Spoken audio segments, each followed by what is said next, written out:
Hello, fourth graders!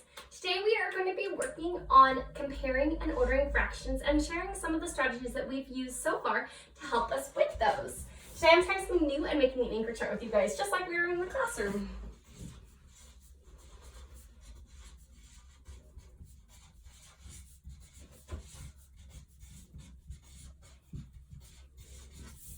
I have today 5 quick strategies that we've talked about either in class or during this time at home to help you determine how to decide which fractions are greater than and less than, or if they're equal. So the first strategy that I'd like to talk about is strategies when they have the same numerator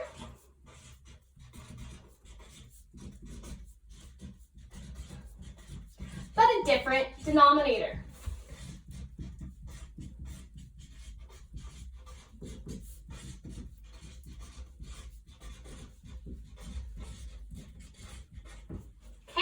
So a perfect example here would be if you were comparing a fraction like 3/4 to 3/5.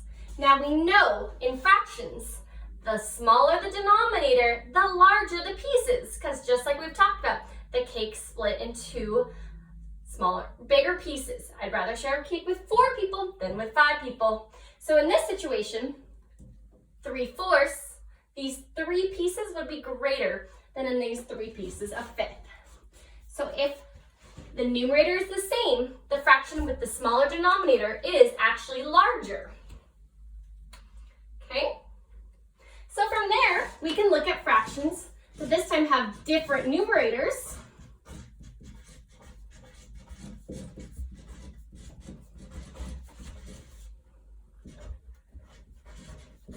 Maybe catch my spelling error right there.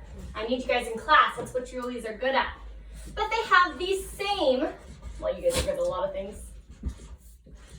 denominator. So an example here could be 2/6 compared to 4/6. Obviously, in this situation, we could look at this as a pizza cut into 6 equal parts.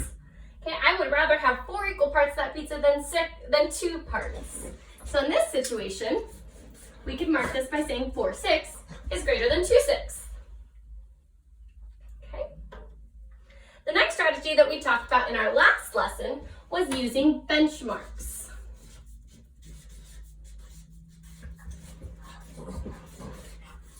Okay. This is where we find fractions like 0, 1/2, a whole, 1.5, and so on, so forth, to determine if it's closer to one of these numbers.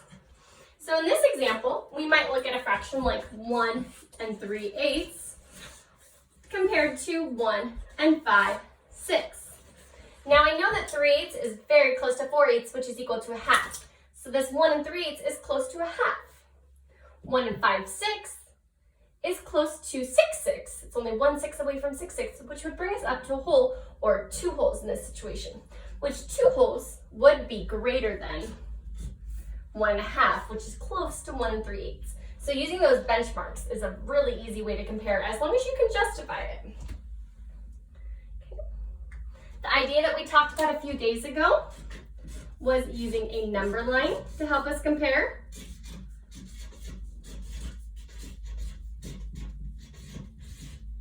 Okay, so for this strategy, we might look at a number like, well, first of all, we want to make sure that our number lines that we're comparing start and end at the same place and are of similar sizes. I'm going to actually switch to my black marker because that's a little bit easier to see. So in this one, I'm going to compare 2 1/3 and 2 3/8. So I can start both of these number lines at 2 and end them both at 3. Okay. For my thirds, I'm going to split them into 3 equal groups. Here would be 2 1/3. That's the spot I'm comparing. And this would be 2 2/3. Okay, for eighths, remember I'm going to split in half. That gives me 2 equal parts. I'm going to split those in half, 4 equal parts. And I'm gonna split those in half, which would give me 8 equal parts. So I can go ahead and do 2, 2 and 1/8, 2 and 2/8, and 2 and 3/8.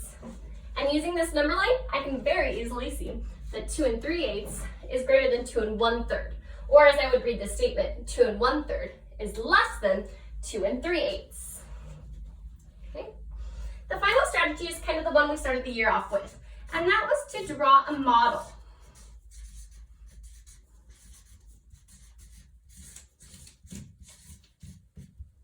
Okay. And this is a very basic strategy that's fairly easy to go back to, but you have to remember to keep your holes the same size. So if I were to compare 7/8 and say 3/4, I would want to start with holes, my wall is bumpy, that are exactly the same size. They aren't perfect, but they're close.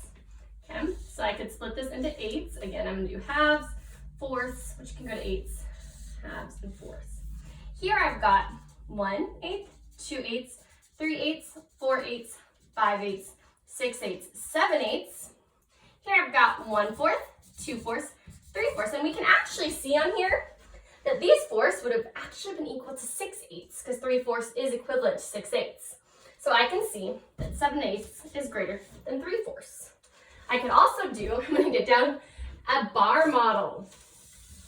Okay, so for my bar models, I'm only going to split my fractions vertically. Again, I want to make them as close to the same size as possible. So this first one, I'm going to do 2/3, 3 equal pieces, shade in 2 of them, and I'm going to compare it to 4/5.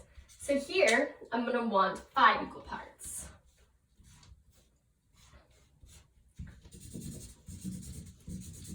And I can see that 4/5 is greater than 2/3. So on your assignment today, I'm going to be giving you some fractions to compare and order. Sometimes we have to do more than 2 fractions, and I want you to practice putting those in order. Hopefully I stayed on the screen in all this video. There's a good chance I didn't, but you can still hear me and see my chart, and that's what matters. Have a great day, 4th grade.